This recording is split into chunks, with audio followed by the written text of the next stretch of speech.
Hello everyone, welcome back to this Rose project.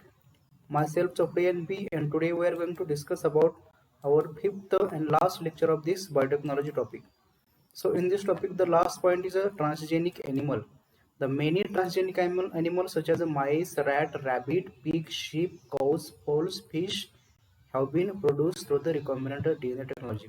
So these are all are example of the transgenic animal which are produced through the recombinant DNA technology. Then the term transgenic animal refers to an animal in the which there has been a deliberate modification of genome in the contrast to spontaneous mutation. So the foreign DNA is introduced into the specific animal using the recombinant DNA technology and must be transmitted through the germ line. So that every cell, including the germ cell of the animal, contain the same modified genetic material. Means एखाद्या transgenic animal म्हणजे काय, एखाद्या ॲनिमल्समध्ये jeans modification होणारं gene आपण recombinant DNA टेक्नॉलॉजीच्या माध्यमातून त्याच्यामध्ये modify केलेला जीन त्याच्यामध्ये आपण ट्रान्सफर केला जातो आणि त्याच्यानंतर आपण हे ट्रान्सजेनिक ॲनिमल तयार करू शकतो. Then so look at this some example of this transgenic animal. So transgenic fowl for the meat and eggs, then transgenic fish for the protein rich meat, then transgenic cow for the as a milk product, then milk production, then transgenic mouse as an animal model for the research purpose, for example cancer. Then so the next one, the list of the purpose for which transgenic animal have been used to indicate the wide-ranging application for this biotechnology.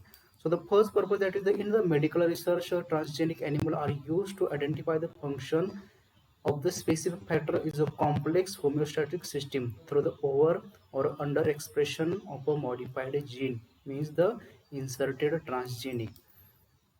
In the toxicology and responsive the test animal, for example detection of the toxicant, एखादा टॉक्सिकनचं detection करण्यासाठी पण आपण transgenic ॲनिमलचा use करू शकतो. तर next in the pharmaceutical industry, in the production of the pharmaceutical protein, then drug production आणि product efficiency testing, या टेस्टिंगसाठी पण आपण ट्रान्सजेनिक ॲनिमलचा वापर करू शकतो. Now the next, the transgenic mice and the cancer research. तर आता ट्रान्सजेनिक माईसचा आपण कॅन्सरच्या रिसर्चसाठी कसा यूज केला जातो ते आपण पाहूया आता.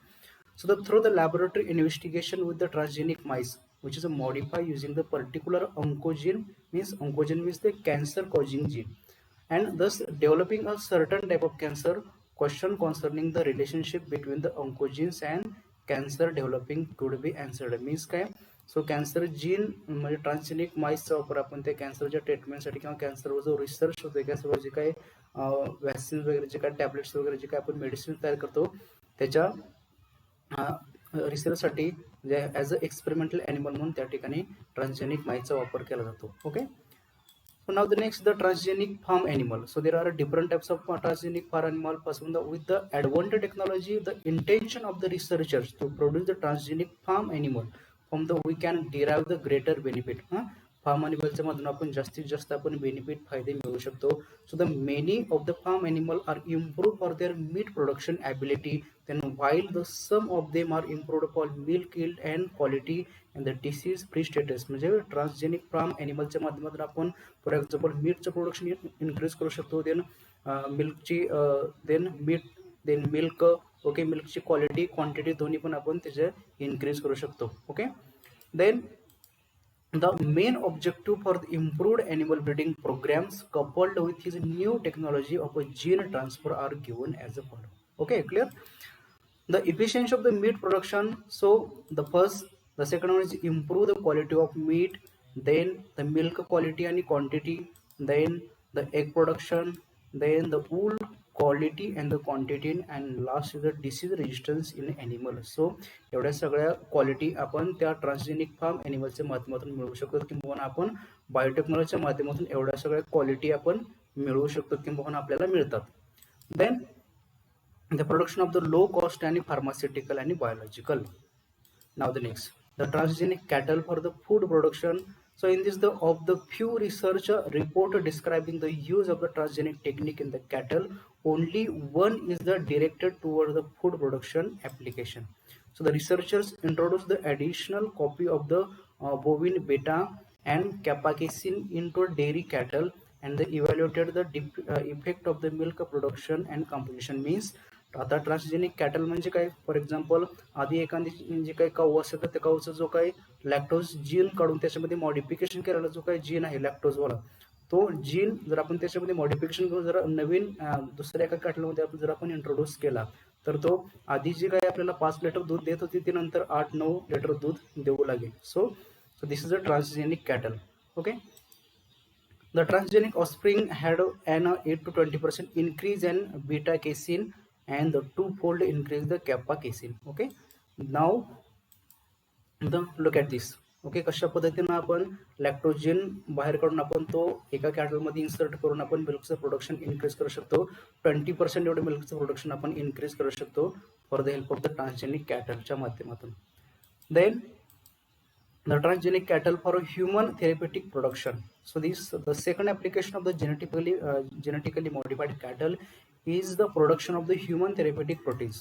So the human proteins that have been expressed in the milk include the human lactoferrin, human alpha lactoalbumin, then human serum albumin, and the human bile salt stimulated lipids. Then the mammary gland in a dairy cow is excellent protein production of the factory. Which one? The mammary gland of the dairy cow is the excellent protein production factory. So the look at this, the transgenic cow. So it is a see the Rosie was the first transgenic cow born in the 1997, which is a produce the human protein enriched milk at a 2.4 gram per liter contain the human gene alpha lactalbumin. Okay, कोणता gene याच्यामध्ये आहे तर alpha लॅक्टोबिन नावाचा human gene त्याच्यामध्ये introduce केला या transgenic cow मध्ये. Okay, first, so this is a first transgenic cow Rosie. Keep it mind. Now the next, the transgenic sheep. Now the next example of this biotechnology application of biotechnology means transgenic sheep.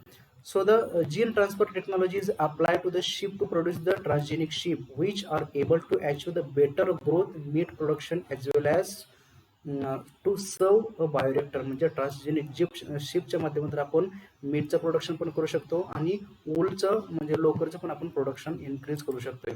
So the human growth hormone gene is introduce into the sheep for promoting the growth and meat production. Okay, clear? So the bacterial gene cis-E and cis-M are the concerned with the biosynthesis of a cysteine amino acid involved in the formation of the keratin protein found in the wool. म्हणजे वूलचं production increase करण्यासाठी या दोन जीनचा वापर केला जातो, cis-E and cis-M. So the both these genes are identified and clone and introduced in the sheep to increase the wool production. Okay, to increase the wool production and to improve the quality of the wool. Plus या cis-E आणि cis-M च्या माध्यमातून काय झालं, increase the production plus quality दोन्ही पण त्याचं increase झाली वूलची. Okay. Now the next, look at this. These are the some example of the transgenic sheep. Then the transgenic sheep and a lamb. So in 1960, the Dolly, the sheep was the clone using the cell from the 6-year-old sheep under by the somatic cell nuclear transfer, means SCNT technology. एक 6-year-old sheep under by ही जी first आहे cloning sheep असं म्हटलं तर कोण आहे तर डॉली. कधी तयार झाली तर 1996 मध्ये. In 1997 the world's first transgenic lamb. Okay, दुसरी कोणती आहे तर लॅम्ब कधी तयार झाली, first transgenic lamb Polly. Keep it mind. Was the also created using the SCNT. So here meaning लक्षात ठेवा, SCNT च somatic cell nuclear transfer. Okay, somatic आपण प्रिव्हियस लेक्चर मध्ये डिफरंट पाहिलाय, somatic cell, germ cell. Okay. So it contains the human gene for a blood contain clotting factor 9. ठीक आहे, याच्यामध्ये काय बघा, ह्याच्यामध्ये कोणता जीन एक कंटेन केला, कुठला तर ब्लड क्लॉटिंग जीन फॅक्टर कोणता तर 9th नावाचा factor. Okay. Now the next, the transgenic pig. So the objective of this gene transfer in the pig is to increase the growth and meat production and to act as a bioreactor. So या ठिकाणी transgenic पिगचा आपल्याला अजून एक फायदा आहे की organ ट्रान्सप्लांटेशनची, की ज्याला जेनोट्रान्सप्लांटेशन पण म्हटलं जातं.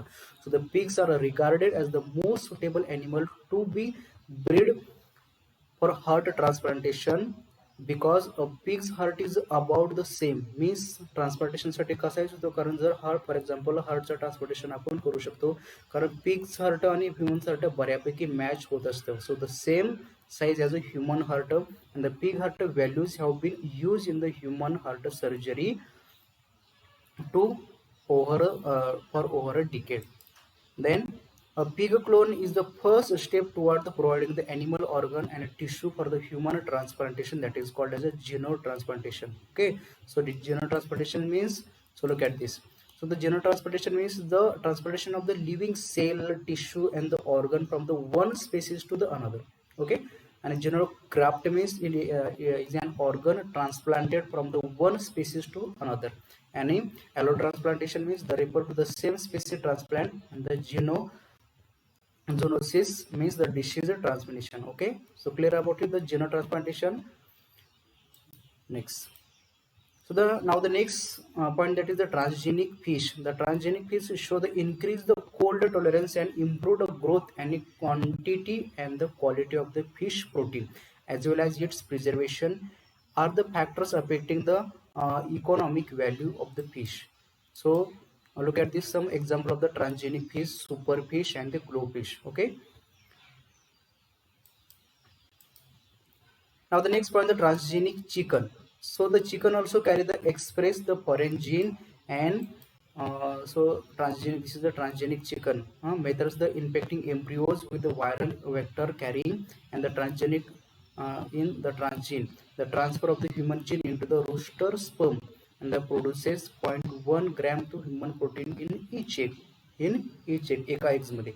The advantage of this transgenic chicken, that is the cost is effective, then add a correct sugar to glycosylated protein, means unlike E. coli.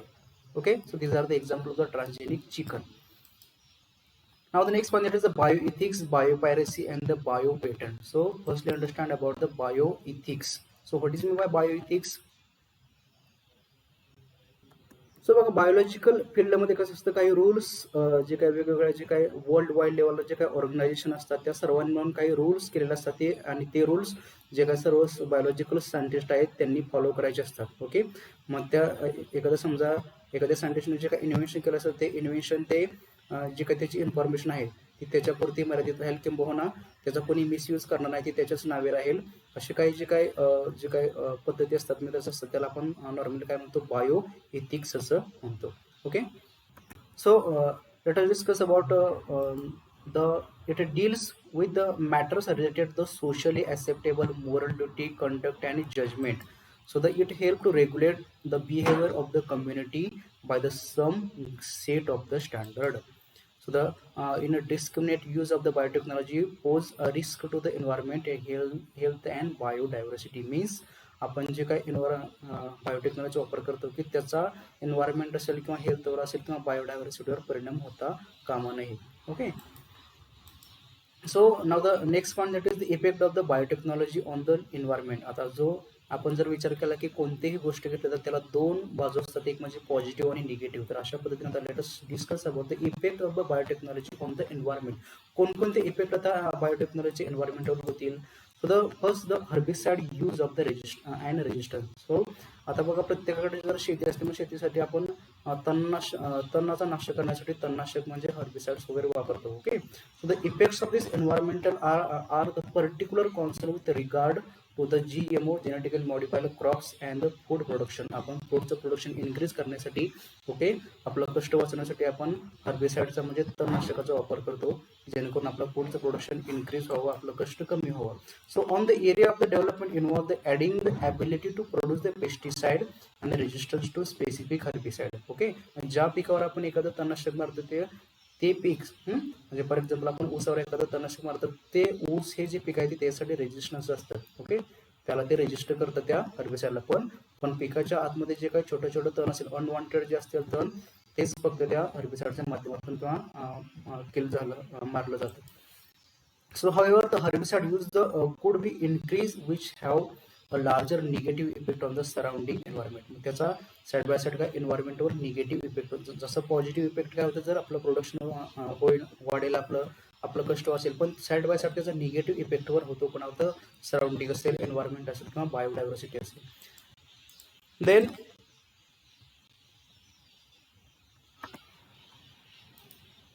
Next, the effects on untargeted species. Okay, आपण जो हर्बिसाइडचा जो तणनाशकाचा वापर करतो एखाद्या specific पिकावर, specific प्लॅन्टवर, पण त्याचा त्याच्यासोबत आणखी दुसऱ्या कुठल्या प्रजातीवर दुसऱ्या कोणाला त्या ऑर्गॅनिझमला त्याचा त्रास होतोय का, त्याच्यावर कोणता इफेक्ट होते का. So the BT corn which is a produce its own pesticide it is also use today, but it has the adverse effect on the monarch butterfly population. Okay, side by side काय आपण जे BT कॉर्नवर जे काय pesticide आपण use करतो त्याचा effect आपल्याला, त्याला काही गरज नसताना त्या BT corn kill the butterfly, हे मोनार्च नावाचं जे काय बटरफ्लाय आहे ते मोनार्च बटरफ्लाय की त्याच्यावर त्याचा परिणाम होतो, ते त्याच्यामुळे मरतात. ते बटरफ्लाय त्या स्पेसिफिक प्लांटवर जे काय नेक्टर पोलिनेशन करण्यासाठी जर आले असते तर तिथे ते पोलिनेशन करताना त्यांच्यावर त्या बटरफ्लायवर त्याचा परिणाम होतो आणि ते किल होतात, मरतात. So it can also they have unintentional effect on a neutral or the even beneficial species. आपलं तसं त्यांना मारायचं काही इंटेन्शन असतं तरी पण आपल्याला अनटार्गेटेड स्पेसिस आपण त्याच्यामुळे ते केलं होतं त्या हर्बिसाइडमुळे किंवा पेस्टिसाइडमुळे. Now the next, so the effect of the biotechnology on the human. आता कशा पद्धतीने बायोटेक्नॉलॉजी आपला ह्युमन हेल्थवर कशा पद्धतीने परिणाम होत असेल तर first the allergic reaction. So the GMO genetically modified crop could be potentially have a negative effect on the human health as well as. आता जे काही ठराविक जेनेटिकली मॉडिफाईड क्रॉप्स असतील त्यांचा इनडायरेक्टली इफेक्ट किंवा निगेटिव्ह इफेक्ट ह्युमनच्या हेल्थवर होतो. For example allergic reaction येते. Look at दिस फिगरमध्ये आपण पाहू शकता की कशा पद्धतीनं आपल्या ह्युमनच्या हेल्थवर ॲलर्जिक रिॲक्शन येऊ शकते because of this GMO crops. So the consumers have developed the unexpected allergic reaction on their human body. So now next the long-term effect. Long-term effect in this because of the GMO technology has been available for such a short amount of time, but there is a relatively little research which has been conducted on the long-term effect on health and which we cannot be anticipate at this point. Okay, so now the next point, that is the new protein. New proteins is the proteins that have never been ingested before by the human and now the parts of the food that people consume every day. Okay, but there the potential effect on the human body are unknown so far. Okay, so far. So the food additive म्हणजे काय तर the GMO are also present us with the possibility of the introducing additional nutrient into food as well as the antibiotic vaccines. So in this the is availability of the technology can provide the nutrition and disease resistance of those countries and that don't have the means to provide this otherwise.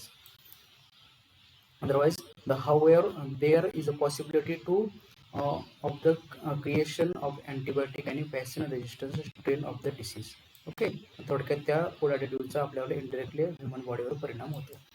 So now the next the biopatent आणि biopiracy. So बायोपेटंट means काय, आपण जर एखादा शोध केला तर त्याचं स्वतःच्या नावावरती करून घेणं, स्वतःच्या नावावर करून घेणं. एखादा शोध असेल किंवा एखादी गोष्ट आपण जो शोध केला, रिसर्च केला तर स्वतःच्या नावावर करून घेणं. So patent is a special right granted to the inventor by the government. गव्हर्नमेंटच्या किंवा इन्व्हेंटर बाय द गव्हर्नमेंटच्या माध्यमातून स्वतःच्या एखादी गोष्ट स्वतःच्या नावावर करून घेणं, स्वतःवर त्याचा फक्त स्वतःचाच हक्क असणं. The patent is the personal property of inventor and it can be sold like any other property. So a patent consists of the three parts. First one is the grant, which is an agreement with the inventor. The second, that is the specification, the subject matter of the invention, and the last is the claim, which is scope of invention to be protected. Then biopiracy. So बायोपायरसीचं simple meaning काय तर चोरी करणं. आपण एखादा शोध असेल, एखादा कोणी रिसर्च केला तर त्याची चोरी करून त्याचा मिसयूज करणं, that means the biopiracy. The biopirated are those who do not kill but steal the patent. एखाद्याच पेटंट किंवा एखाद्याचा रिसर्च चोरी करणं अँड मिसयूज द पेटंट, आणि त्याचा काहीतरी मिसयूज करणं, गैरवापर करणं. The biopiracy is defined as the theft of the various natural product and then selling them by the getting patent without giving any benefits or the compensation back to the host country. Okay, एखाद्या patent चोरून त्याचा गैरवापर करणं किंवा ते दुसऱ्याला परस्पर विकणं. So that is the biopiracy. So in short, it is the unauthorized misappropriation of the biological resource and indigenous knowledge. एखाद्या दुसऱ्याच्या नॉलेजचा गैरवापर करणं, चोरी करून. Then the example of some biopiracy. So the patenting of the neem and means the Azadirachta indita. So in India that is the good example of the biopiracy, that is the neem. जे काही neemचं म्हणजे India in the variety of the way have they used the neem since the time of the in memorial. but the Indians have share the knowledge of the property of the neem with the entire world. त्या नीमचं जे काय property आहेत ते जे गुणधर्म आहे ते आपण काय केलं संपूर्ण वर्ल्ड मध्ये त्याच्या जे काय प्रॉपर्टी आहे ते सगळ्या वर्ल्ड मध्ये शेअर केल्या. पण pirating of this knowledge the USDA, पण आपलं हे नॉलेज आहे हे नीम बद्दल जे नॉलेज आहे ते दुसऱ्या फॉरेन कंट्रीने चोरलं, पायरेटेड केलं. कोणी तर USDA and the American MNCWR grace in the early 90s the sort patent from the European patent office EPO, त्यांनी ते स्वतःच्या नावावर पेटंट करून घेतलं ते property of this Neem. And the method for the controlling of plant by the air hydrophobic extracted by the neem, या नावाचं त्यांनी स्वतःच्या नावावर पेटंट केलं कोणी USDA. So the patenting of this fungicide property of the neem was the example of the biopiracy. मग ते नंतर इंडियन सायंटिस्टने त्याच्यानंतर केस वगैरे करून ते पॅटंट नंतर कॅन्सल केलं. सो द फर्स्टली 1990 मध्ये multinational chemical corporation WR Grace, okay, then the European patent office EPO, मध्ये ते पेटंट त्यांच्या नावावर ग्रँटेड झालं इन 1994 मध्ये. आफ्टर मग नंतर इंडियन जे काय आपलं सायंटिस्ट आहेत त्यांनी त्याला अपोज केलं, oppose by the Vandana Shiva of the research foundation for scientist technology and ecology means RFST, त्यांनी त्याच्यावर केस केली, अपोज केलं. आणि नंतर 2000 मध्ये EPO is revoke the patent on the basis of the lack of inventive step of the hand नोटी, okay. नंतर ते पेटंट कॅन्सल केलं, त्याच्यावर बॅन केलेला त्या फॉरेन कंट्रीमध्ये.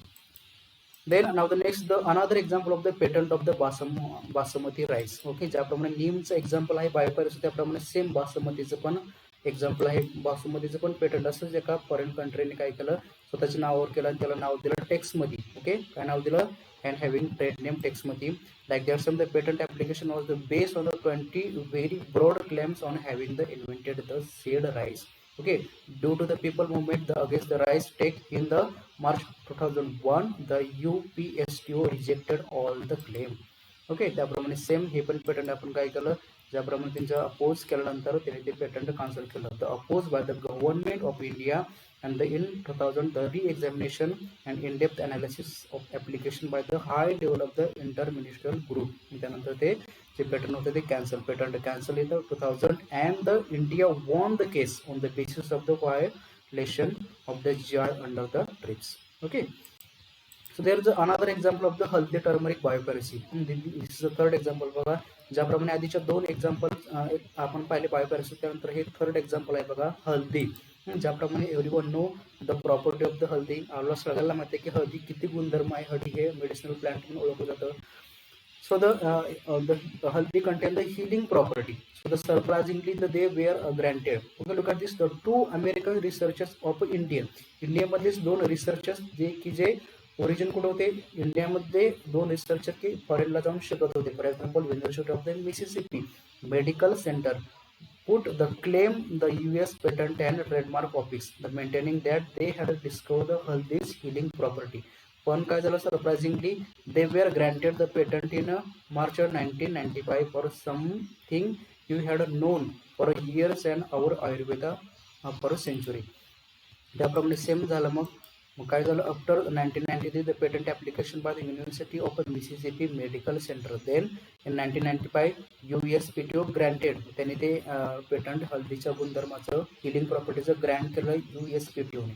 सो ते सेम थिंग नंतर इंडियाने काय केली, अपोज केली, बिकॉज त्याचं मेन इन्व्हेन्शन कुठं आहे तर इंडियामध्ये आहे. Okay, Indian Ayurveda. The oppose by the India's counselling scientific means CSI त्याला अपोज केलं आणि नंतर 1997 मध्ये ते पेटंट कॅन्सल झालं. Okay, now the next for this it is the need of our to launch the genetic literacy movement in Indian school and colleges for the better understanding for opportunity. So यासाठी काय आपले जे काय school आहे त्याच्यामध्ये हे जे knowledge आहे, knowledge about the and understanding, better understanding. Okay, what about the biotechnology किंवा बायोटेक्नॉलॉजी काही रिसर्च असेल, शोध असेल तर हे पेटंट बद्दल, बायोपायरसी असेल किंवा बायोएथिक्स असेल, ह्याच्याबद्दल संपूर्ण नॉलेज ह्या स्कूल लेवलपर्यंत द्यायला हवं.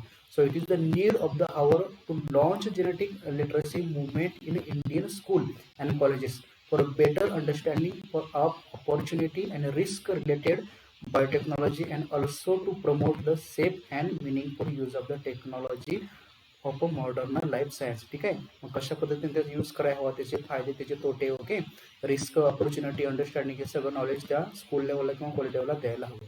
Okay, clear about it. These are the all information about the biotechnology and application of the biotechnology. I hope this all lecture, biotechnology, principle and process of the biotechnology and application of biotechnology, all lecture beneficial for you. So thank you very much. Thank you.